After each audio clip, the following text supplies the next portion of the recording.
Thank you for joining the UTIA Myelin No-Till Experiment Field Day. My name is Robert Florence. I'm the director of the UTA Extension Soil Plant Pest Center. And I'm talking about optimizing crop production with soil testing. So the things we're going to try to optimize with soil testing are to save money, optimize the fertilizer that's used, optimize our litter or manure applications, and also try to help keep freshwater bodies clean. So let's first talk about money saved. So this is an example of how soil testing can save you money. So these are fertilizer prices we have from a Middle Tennessee fertilizer dealer in May of 2022. And so if our first intake is the cost of soil testing, which is we charge $15 per test for pH and nutrients. It can cover up to 5 acres, and you can do it every 3 years. So $15 over 5 acres over 3 years is an input dollar or input of $1 per acre per year. And then let's say you were going to do a hay or pasture on your spring application, and your default in the past has just been 315 pounds of triple 19, and you move on. Well, this year, 315 pounds is $1,000 per ton. So if you test the soil, and let's say, or pretend it comes back high in P, and you only need to use urea or muriate of potash, well, you just saved yourself $46 per acre. If it comes back high in P and K, and all you need to do is use urea, you just saved yourself $93 per acre. So soil testing, that $1 per acre per year input can really save you money, especially in these high fertilizer price years. And the same can also be found for lime. Let's pretend you were just going to do 1 ton of lime as a default, or 1 ton of 65% relative neutralizing value ag lime. The current price out of Middle Tennessee is $25 per ton, as if it's 80% neutralizing value, so it's a little more potent, so we can use just under a ton. So if we did a soil test and it came back that less than 6.1 for most crops, and we don't need to add lime, we would just save ourselves $20 per acre. Or if your default was 2 tons per acre, and then now you would have just saved yourself $40 per acre. So soil testing can really save you some money in these high fertilizer price years. So now we'll talk about soil sampling strategies, right? You don't pay with bad money, so there's no reason you should get bad results. So taking good soil samples and being mindful of soil sampling will help you better use that dollar.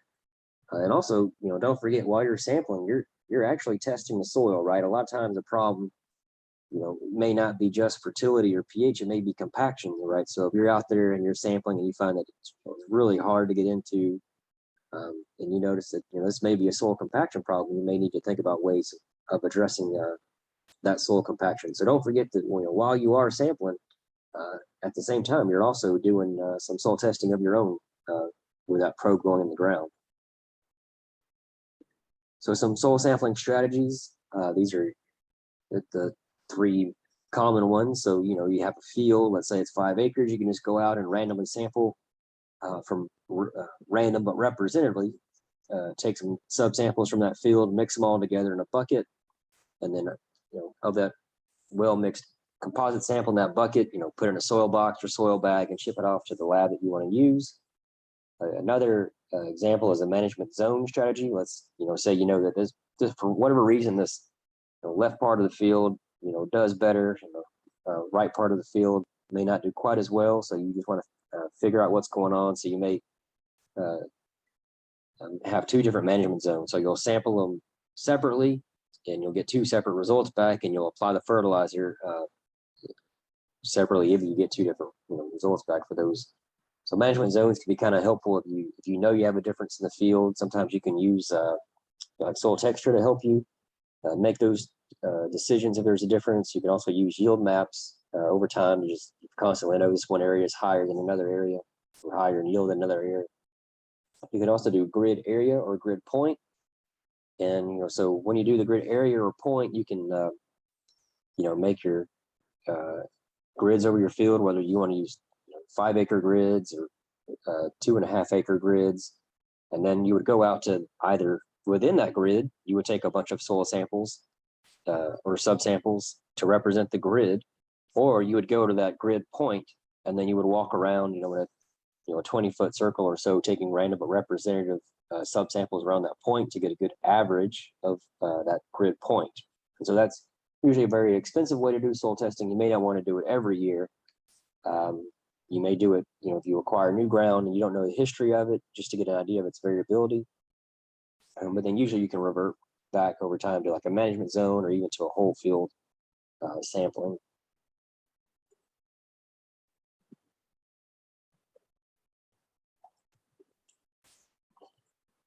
So why do you want to take more than one core per sample, right? So, and the idea is, you don't want to have one sample skew the average too high or too low one way or the other, right? If you go out there and you sample a hot spot for whatever reason, you don't want it to skew the results, too high, or a low spot too low. So, we tell people, please take at least 10 to 12 cores per 5 acres. It's kind of like a nice way to, a nice medium, right?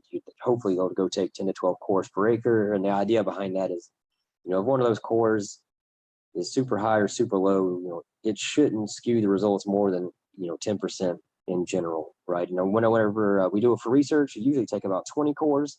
And the reason is there's a lot of variability in soils naturally, right? There's also a lot of variability in soils where, you've let animals loose on it, or you've done manure applications, or you've even done fertilizer applications, right? We start to induce a lot of variability in these soils when we add inputs. We can also have variability with soils with crop removal, right? Some parts of the field may have higher crop removals than others, and that'll induce variability in the soil. So the idea of going out there and taking, 10 to 12 cores or 20 cores, if you have the ability to, really helps you narrow down that plus or minus of that true average of that field that you want to represent, right? Because there's always going to be a plus or minus with that number, just because of the variability in the field. But if you can take more cores, and you can really squeeze that plus or minus down a whole lot to get close to the true average of what that field is, or what that management zone is, or what that grid point may be. It also helps you truly tell trends over time, right? If you go out there and you take 5 cores over 5 acres, you may get one result one year, another result another year, and you may have a false assumption that you're trending, down. You may assume, oh, I'm mining too much phosphorus or potassium, I got to add more. You may have get a feeling of a false trend upward. May you be adding too much, but it may just be that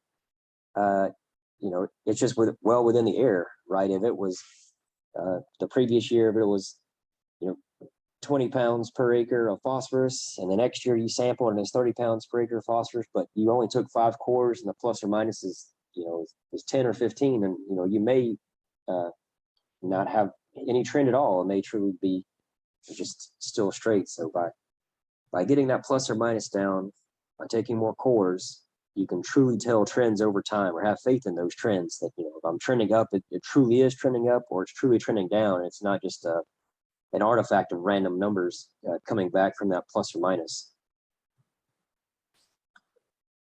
Depth matters a lot when you're sampling a no-till field. So this is one example from Wisconsin, or work that was done in Wisconsin, where I looked at a moldboard plow field versus no-till. You can see a lot of stratification, mostly in this case with phosphorus. Sometimes if you have subsoil potassium, you may see that there's potassium in the 0 to 2 inches, and it goes down as you go to 4 to 6 or 6 to 8, and then you get some subsoil potassium, it may increase back up. But usually with phosphorus, you see this clear stratification. So if you went out there and you took a 0 to 3 inch sample or 0 to 4 inch sample, you may get a false high phosphorus or potassium value, and you may get a false low recommendation. So that's why going out there and taking a 0 to 6 inch sample is very important for phosphorus and potassium. Sometimes in no-till fields, people will actually take a 0 to 2 inch sample just for pH, because you will get pH stratification. Because if you have surface applied manure or surface applied urea, and it does its mineralization, it will acidify the 0 to 2 inches, and then so you'll come back and you want to apply lime just for that 0 to 2 inch. So some people will actually take a 0 to 6 inch sample for P and K, and then a 0 to 2 inch just for their pH management, and just lime to the 0 to 2 inch in these long-term no-till fields. It also soil testing will also help you apply litter or manure to fields that need it, right? So if you have a bunch of fields and you've been applying litter or manure to them for a long time, it'll tell you which fields may need it more than others, or which fields may not need any at all, and you may want to back off and just buy like commercial or synthetic nitrogen as opposed to using the manure or littered on them. So it'll help you better pick fields of which to put litter on. They may be lower in P or lower in K, and it may also let you know, or it will also let you know if fields are too high in phosphorus, and you should back off applying litter or manure to those fields. Also, don't forget, if you're going to apply litter or manure, to have it tested. The state of Minnesota actually does the manure analysis proficiency program for laboratories. So if you're looking for a manure analysis lab, you can go to that link or Google the MAP program from the state of Minnesota, and they'll have a list of labs that are proficient in doing manure analysis. So it's very good to test the litter that you're applying or the manure that you're applying. And another reason why is because just like soils, where there's variability in them, there's also variability in manure, right? So this is a literature review that was done where he summarized 4 other studies, and you can see that there's a lot of variability in poultry litter in this particular case. So don't just always rely on default values, right? Try to test the litter that you're using so that you can make sure that you're applying the right amount of nitrogen and phosphorus, or the right amount of litter for the need of nitrogen and phosphorus that you'll have for your crop. And if you need to apply any extra nitrogen fertilizer, you'll be able to know how much you should apply so you don't come up shy. And I also like to point out, along those same lines of litter application, Dr. Sean Hawkins has a litter land application management worksheet that helps you go through your soil test value, what crop you're going to, what's your yield goal, and then working out how many pounds of litter you should be applying. And then also just this year, or just in these past 6 months, we took that worksheet and we put it online. So it's on the Soil Lab soil reporting website. So if you've sent a soil sample to the University of Tennessee and you're going to apply a poultry litter, you can actually go into your account and activate this poultry litter worksheet. It can either be tied to your soil samples.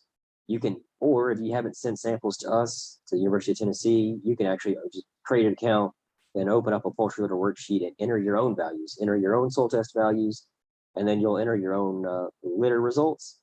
And then from there, you can enter like what crops you're doing and your yield goals, and it'll give you litter recommendations. So it's a very handy tool, especially now that there's going to be a bit more poultry litter in West Tennessee. So soil testing can help you inform you when using fertilizer philosophies. So how does it help you do that? So like if you're doing a sufficiency philosophy, which is essentially you want to apply fertilizer up until a certain point where the crop will no longer respond, will no longer have a yield response to fertilizer. It'll help tell you how close you are to that critical point, and then if you're beyond it, right? So on the x-axis, we have the soil test level, and as you increase in soil test P or K, you go from low or medium, which are in the response range, right? So if you're low or medium, you have a good reason, a good probability to believe that phosphorus or potassium application will give you a yield response. Once you're in the high or very high, you have good reason or probability to believe that added phosphorus or potassium will not give you any extra yield response. By doing a soil test level, if you're doing sufficiency approach, it'll tell you, are you in the low, the medium response range, or you're in the high, you don't need any more nutrient, or at least from a probability of yield standpoint. If you're using the build and maintain approach, it's also very handy. And the reason why is that in the build and maintain approach, the build component is built upon your build rate. And so your build rate is your distance to your critical value, right? So you remember the critical value is where you would not get a fertilizer recommendation in a sufficiency approach. and then you would multiply by your buffer capacity for your particular soil, whether it's sandy or loam, and each state may have a different buffer capacity for P and K on their different soils. And then you divide that by a time frame, right? So you don't have to build your soils up in 1 year or even 2 years, right? You can build these soils up over 4 years, over 8 years. And what that does is it helps make that rate a little bit lower. So you're still putting, you're still building, but you're not breaking the bank trying to build in 1 to 2 years, right? So it's also something, if you use a lab and you want to use the build and maintain approach, you may ask them like, hey, what's the buffer capacity you guys are using? And then also, what's my time frame for this build? Like, I may not have quite as much money this year. Can we start building over a 4-year time period or 6-year time period? Maybe ease that up a little bit, so you know that you're still building, just not as fast as as you would have over a 1 to 2 year period.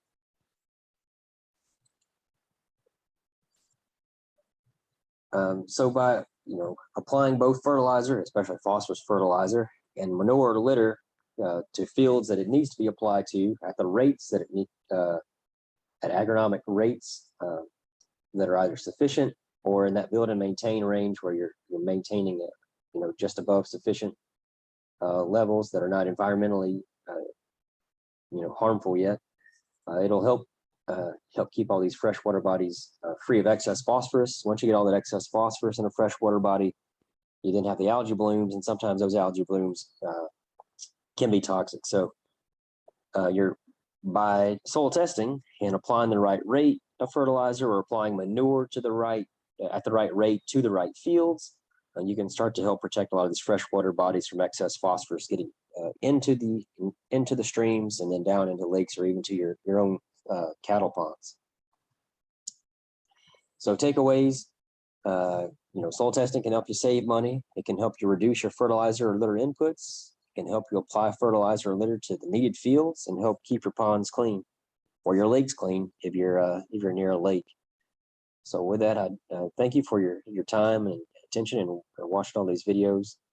This is my contact information. If you have any questions, that's my name and my email. And I look forward to questions if you have them. All right. Thank you so much. Have a good day.